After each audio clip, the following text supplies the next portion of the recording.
এটা হচ্ছে নিজের ক্ষেতের মানে হচ্ছে গাছে পাকা কলা, মানে পুরা বিষ বাদে।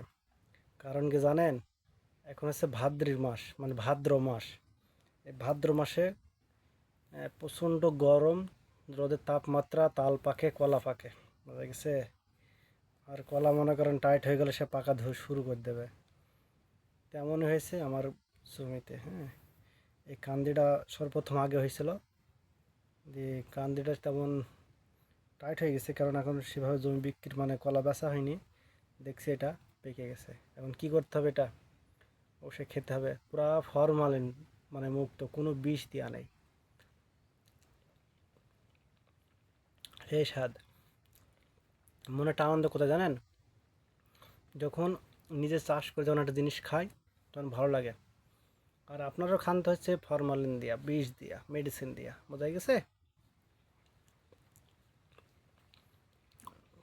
ধন্যবাদ সবাইকে।